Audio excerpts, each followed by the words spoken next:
Hey everybody, welcome back to the channel again. I went and harvested a little lobelia today.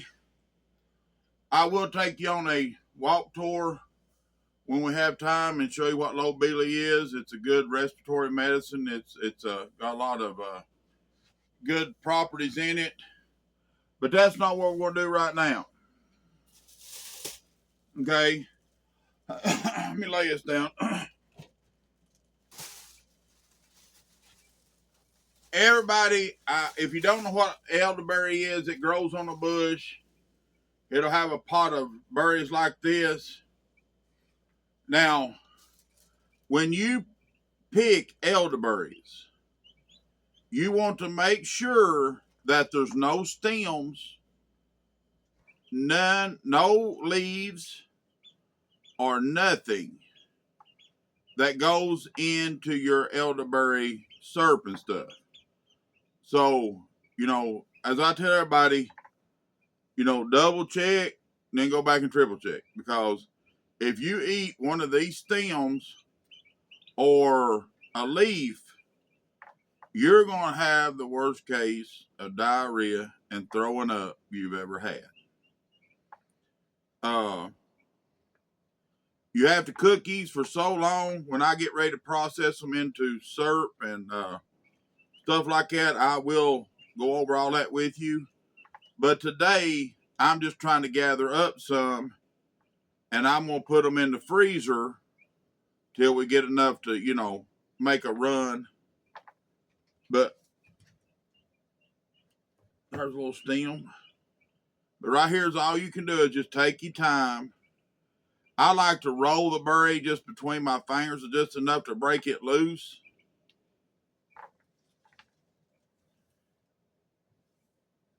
And if you get a stem in there, be sure you get that out.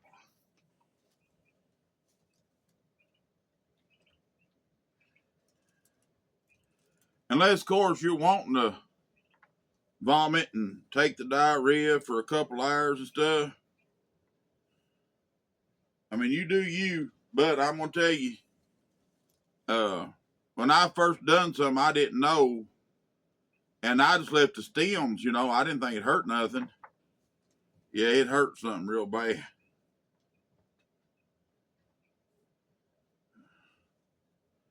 But I just wanted to show you how I do this, just take your time. My neighbor had these, and he said he didn't have no use for them. So he gave them to me, and I've seen some down here on me. It's starting to get ripe. But I'm just going to simply put these in a freezer bag. And when I get a bunch of them, we'll do some syrup or elderberry. You make elderberry jelly. I know people makes elderberry wine, liquor. It's a popular berry. But now it does have to be heated, from what I understand, or it's poisonous.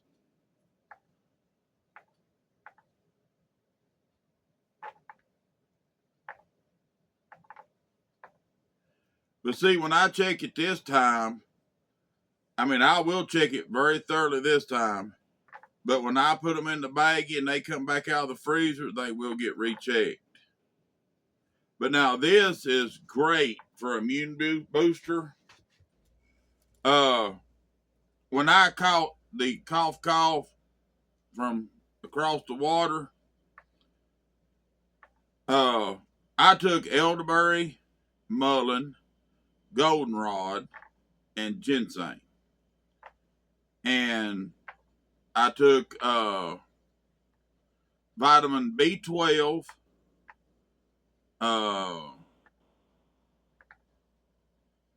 vitamin K.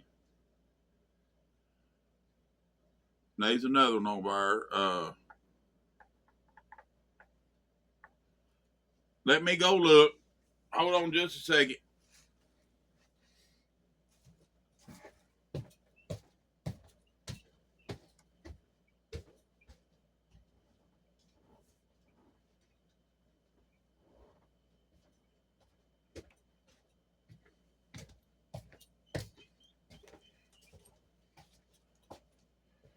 And zinc. I load up on zinc. And I come through it. I had it 4 times. And every time I got it, would you like to guess where I got it? They was wanting to do carpal tunnel surgery on my wrist. They kept sending me to a COVID test center. And I wouldn't go nowhere. I'd be home, be healthy as I could be. Go to the COVID test center, and I'd come back within 2 days. Man, I was so sick. I'm telling you, it was awful. And I'd start going right then to my, my elderberry and stuff like that. And I'm actually going to, because it's an election year, hint, hint. I'm going to go ahead and have some of this all mixed together. And I like to put it in vodka. Any kind of alcohol works. If you got Shine, or, if you like Wild Turkey, whatever. But I don't normally drink. And I just hunt something, whatever's cheapest I can get my hands on. And usually vodka hits that thing. But I just take and when I get the serum made up, I'll show you how to make it. And I took a tablespoon every morning, every evening, and 3 times a day. I was taking it 3 times a day.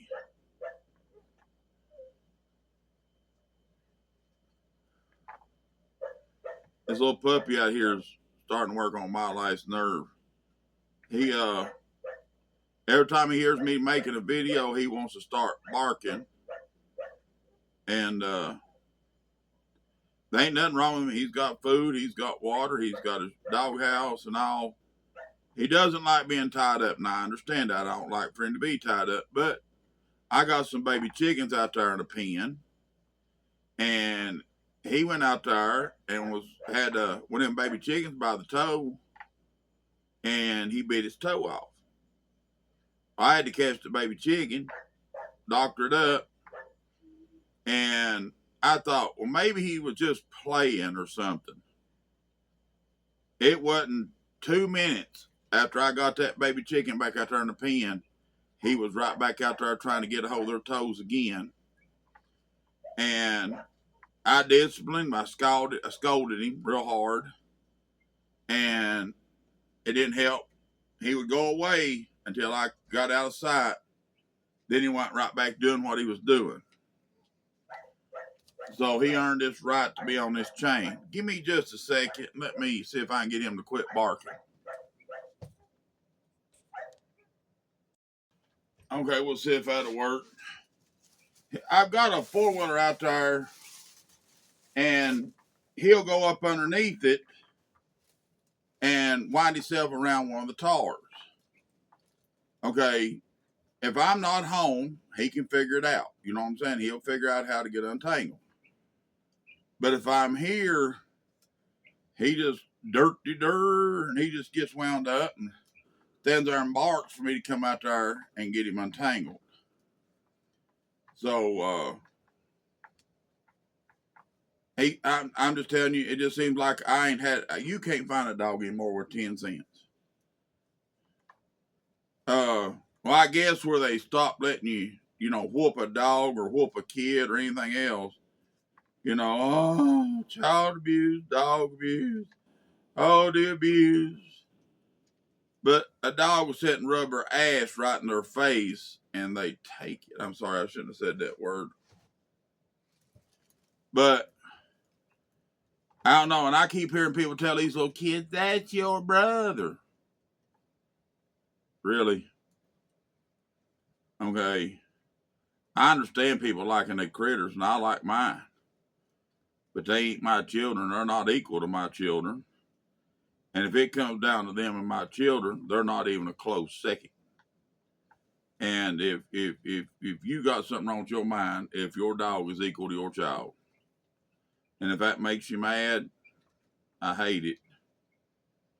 But I understand people liking their dog, and I'll tell you right now, somebody come up here and bother one of my dogs, be what they call a hard road to hoe.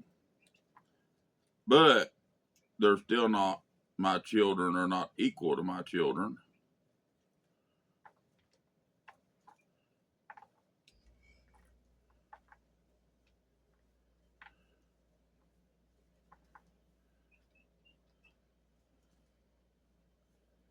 Well, I'm still just picking these off, rolling them down. Which now I will have to go through them again because I see several stems that's fell in there. But I'm just trying to get rid of the big stems. Then we'll go for the little stems. Then I may have to single pick every berry to make sure there ain't no stem attached to it or nothing. This is a slow process, but this is probably one of the best immune boosters you can get.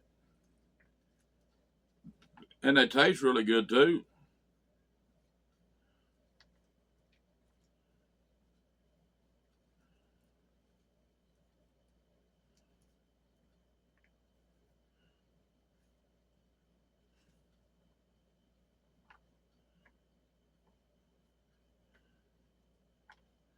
Tomorrow, I'm gonna do a video on a product we call summer squash relish. And it's probably one of my favorite things that I can every year. So if you're wanting to go along with the video, you'll need about 12 cups of squash, 4 cups of onions chopped. You got to grate them squash and chop the onions. You want 2 red bell peppers, 2 green bell peppers, which I don't have red. I'm just going to do 4 green peppers. And then it takes 4 to 5 carrots. So it takes, quite a few of them little baby carrots I got. And then on the other side, you will need 2.5 cups of vinegar, 4 cups of sugar, 4 teaspoons of celery seed, 5 tablespoons of salt, 1 teaspoon of turmeric, and 2 teaspoons of pickling spice. And that'll make the squash relish. And we'll do that tomorrow.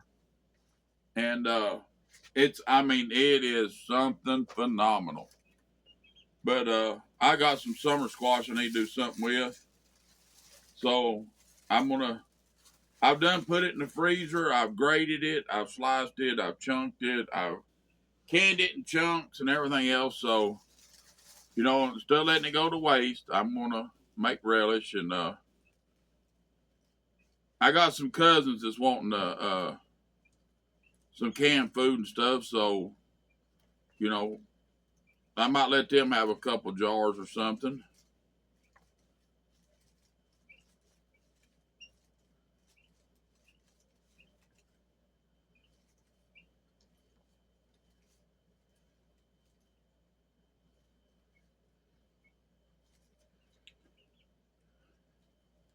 But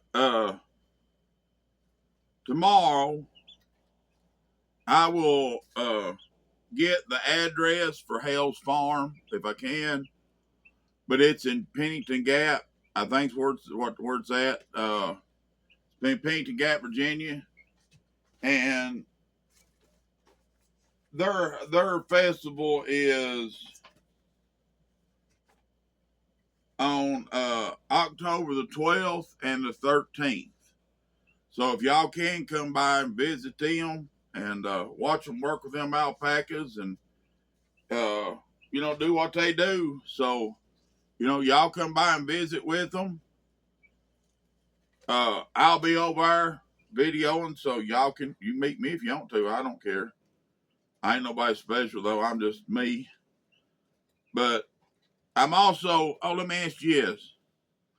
I have a friend that does T-shirts and stuff, and they said once we figured out the graphic design and everything for the Mountain Man Common Sense, whatever our logo's going to be or whatever it is, they can do T-shirts, they can do stickers, uh, hats, they do a hoodie, different things like that. If y'all are interested, if y'all are, let me know. Put a comment in the comments, and we'll look into it because it's quite an expense. You got to buy shirts. We'll probably offer them in 2 or 3 colors, and every size from small to big enough for me, and that's a 3X, maybe even 4X if somebody needs it. But you'll just have to let us go buy a T-shirt to make yours if it's any bigger than that. But they said that if I was interested, that they could do it. So It's up to you all. Y'all let me know. Are we up to over 850 subscribers, people? Can you believe that? I never dreamed, not once, that we'd ever hit this many subscribers. And I appreciate every one of you. And I hope that, I'm a help to you all. I've got some comments that, buddy, help me. I ordered some of them, let's see, what was it? Oh, I had that pack with all them lights in it to get home. And somebody said, order me a little solar panel to have in there so I can charge them lights if it took me longer to get home. So I ordered one of them. I ordered the stand for the phone. I'm ordering microphones. I'm looking into microphones. I found some that's not too awfully bad priced, and I'm gonna try to buy them. I'm trying to help the channel grow. This is all my expense. If anybody does a super like or anything like that, it goes to the ladies on the editing crew, and y'all need to say some prayers for them, cause I bought this here computer, and they gonna come over and link everything up on the Mountain Man stuff on this computer so that I can go in there and do all of it. We're gonna do a Instagram, a Facebook, Snapchat, and maybe a Twitter with the Mountain Man stuff. And that way, if you want to get a hold of me on other platforms, you can. And I'm thinking about trying a live. I'm not sure how that works. If y'all would like me to do a live, let me know. And that way I can, remember, can't get on and ask 10 million questions. I can't read that fast. Well, I can, but I can't read the phone that fast. But I'll try to answer any questions you have. I'll be honest. I'm always honest with you. But I do appreciate everybody. I got to figure out how to do something called a short. And best I can figure, I don't know if I ever get that done. It says I have to shut my mouth in about 60 seconds. I don't think I've ever just talked for 60 seconds.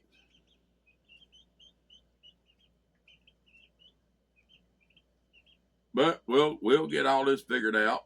I'm trying to help get this channel to where it'll reach a lot more people.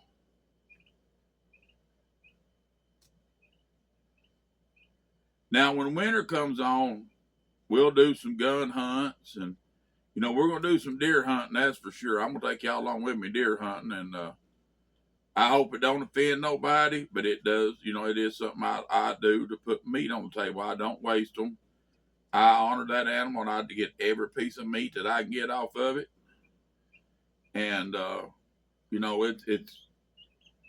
I think if you're going to kill it, you ought to eat it. I've only killed one deer that I didn't eat, and I've killed them with like a mole or two. But I was going in one morning. This deer was standing up there. It was daylight enough to be shooting. I wasn't like going in dark. But it was daylight. I could see that deer real well. But he was standing kind of in some brush. His head and stuff was in some brush, and I could see he had horns. And I thought, well, it's a freezer year, as we call it. We got to fill the freezer this year. And I shot him. He dropped instantly, never moved 1 foot. Well, I went up there where he was at, and his whole face was just like one big mole. It had his eye drug down real deep on his face and had his lip pulled funny, and he looked awful. Well, I called the game warden and asked him, was that wasting disease? He said, no, that was just normal mole. That there wasn't a thing in this world wrong with that deer. That he was perfectly safe to eat. I'll be honest with you, I couldn't eat him. He had moles. He had a mole big as my fist right under his underarm on both front legs. His whole face was pretty much a mole on one side, but part of the other. And he had moles everywhere, people. I mean, everywhere. And I don't know. I just couldn't eat him. I guess it'd been okay to eat him, but we all make our personal choices. That's the only deer that I've ever killed that, I felt bad about killing because I didn't eat him.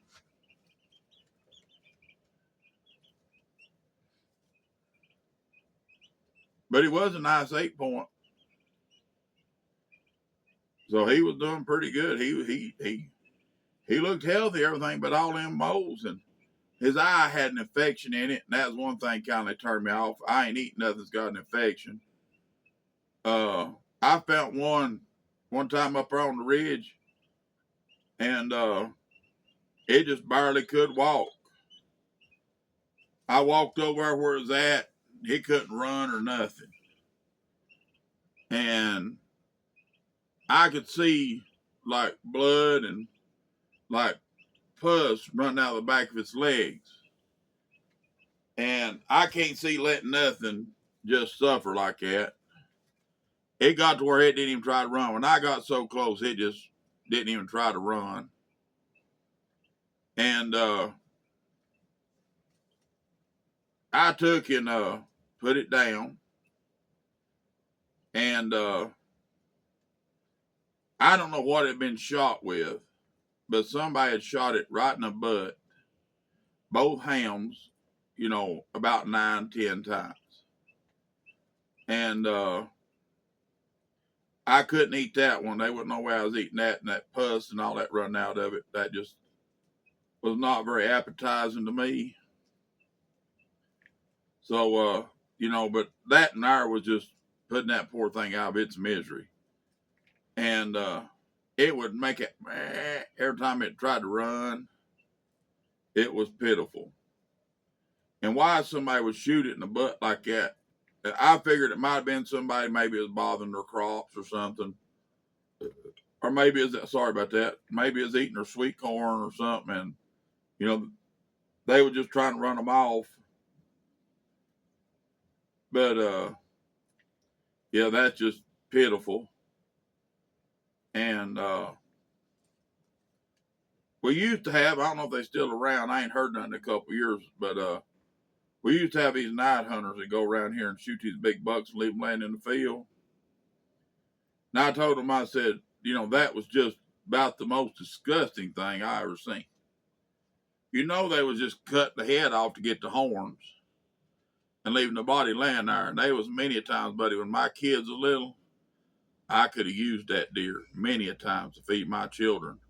We never went hungry, but it'd been a little extra, something nice to have.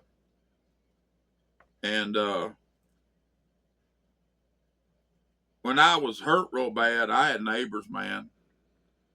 They helped me. They bring me, they'd check in a deer and bring it down there to me. I got good neighbors here in Blackwater. We've had some new neighbors and stuff. They're not all the ones that used to be here. Most of them has died off. But yeah, at one time, man, people would do anything in this world to help you. And that's just like my neighbors out here, the elderly people. At one time, they could have called for help, and everybody in this neighborhood had been out there to help them. Not no more. Times are changing. I'm just not changing. That's just who I am. I'd rather, go out there and help them. My stuff will wait because I'll get to my stuff directly. But it just seems like the world's got all about me, me, me, me, me, and me. And I just don't be that way. Now, I will take care of me and mine first. But I'm telling you, if there's something left over or somebody's sick or something, and I can help them, I'm going to be right there helping them.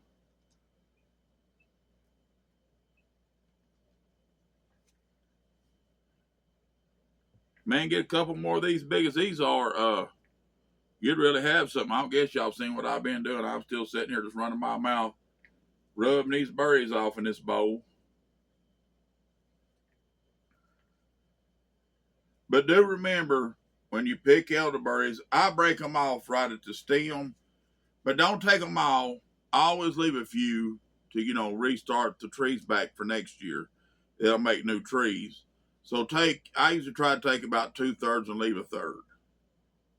But y'all know what I'm doing here. They ain't no use in just wasting your time watching this. But elderberry is real good medicine.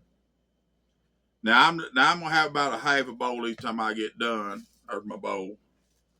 I'm gonna put them in the freezer because I want to have a good mess of them when I make them, and that way I can make several things with it. So just collect your elderberries up. You look how big these pods are. And when I go get these here below the house, I'll video you, how to identify the tree and stuff. But I was doing this and I thought, well, I'll make a video and tell them, make sure you get all these stems and stuff out of these because it gets rough. All right, everybody, I'm going to let you go. I don't know how long I've been on here. I can't see the thing. About 26 minutes. All right, y'all have a good day. Have a blessed day. Be good to each other. And pick your elderberries. Get your goldenrod and stuff in. And we get to making all these tinctures and syrups and stuff like that. Y'all can get in on it. All righty. We'll talk to you on the next video. Ugh.